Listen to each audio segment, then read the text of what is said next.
ये हैं भारत के वो योद्धा जिसको देखकर डर के मारे शेर भी लगे थे कांपने।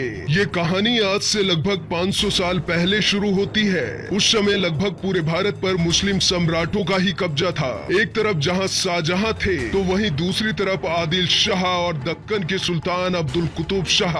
एक देश जहां पर हिंदुओं का घर था वहां पर पूरी तरह से मुस्लिमों और पुर्तगालियों का कब्जा हो चुका था। दक्कन के सुल्तान ने अपनी फौज में एक मराठा सेनापति की नियुक्ति की थी। ये सेनापति बहुत ही निर्भीक और पराक्रमी था। इस सेनापति का नाम था शाहजी भोंसले। 19 जनवरी 1960 को शाहजी भोंसले के घर एक बच्चे का जन्म हुआ था। सभी लोग यही सोचते थे कि अपने पिता की तरह ये बच्चा भी आगे चलकर मुस्लिम फौज का सेनापति ही बनेगा, लेकिन नियति को कुछ और ही मंजूर था। किसी को नहीं पता था कि एक ऐसा बच्चा जिसका पिता खुद मुस्लिम सम्राट की फौज का सेनापति है, एक दिन भारत में जितने भी मुस्लिम सम्राट मौजूद हैं, वह सम्राट उस बच्चे के आगे सिर झुकाएंगे। उस बच्चे का नाम था छत्रपति शिवाजी, जिसकी गिनती भारत के महान सम्राटों में की जाती है। अरब और खाड़ी राज्य से आए मुसलमानों ने भारत पर कब्जा तो कर लिया था, लेकिन इतनी दूर से भारत के राज्यों और किलों को संभालने के लिए मंत्रियों को ला पाना संभव नहीं हो पाता था।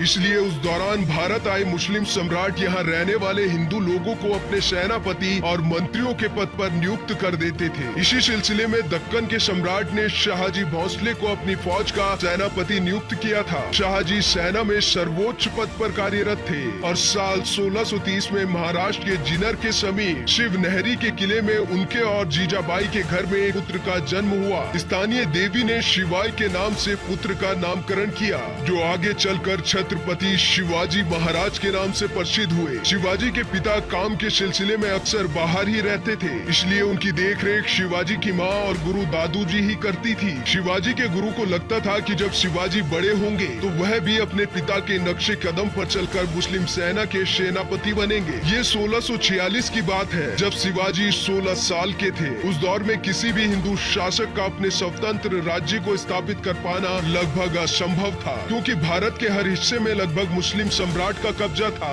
और अगर कोई हिंदू शासक गलती से अपना स्वतंत्र राज्य स्थापित करना चाहता था तो उसके लिए इन तीन परिस्थितियों का होना बहुत जरूरी था। पहला, कि वो शक्तिशाली साम्राज्य से दूर हो ताकि कोई भी सम्राट उस पर हमला न कर पाए। दूसरा, जमीन खेती के लिए अनुपयोगी हो ताकि कोई भी मुस्लिम सम्राट उस पर कब्जा न कर पाए। और तीसरा ये कि वो राज्य चारों तरफ से जंगलों से घिरा हो ताकि छापामार युद्ध और गुरिल्ला युद्ध हो सके। ये परिस्थितियाँ साल 1646 में शिवाजी के अनुकूल बनी, जब शिवाजी ने स्थानीय किसानों और मवालियों के समर्थन से अपनी सेना का निर्माण किया। शिवाजी को ये बात अच्छे से पता थी कि किसी भी साम्राज्य को स्थापित करने के लिए किलों का क्या महत्व है, इसलिए शिवाजी ने 15 साल की उम्र में आदिल शाह के अधिकारियों को रिश्वत तोरण, चाकन और कुंधाना किले को अपने नाम कर लिया था। इसके बाद उन्होंने थाना फोर्ट, कल्याण फोर्ट और भीमडी फोर्ट को मुल्ला अहमद से छीनकर अपने कब्जे में कर लिया। इन घटनाओं से आदिल शाह के साम्राज्य में हड़कंप मच गई कि ऐसा कौन आ गया है जो मुस्लिम सम्राट के साम्राज्य में दखल अंदाजी कर रहा है। धीरे धीरे करके शिवाजी का प्रभाव बढ़ने लगा। अब लोगों को लगने लगा कि कोई तो आया है जो मुस्लिम सम्राट को कड़ी टक्कर दे सकता है। तो दोस्तों, वीडियो अच्छी लगे तो लाइक और शेयर जरूर करें।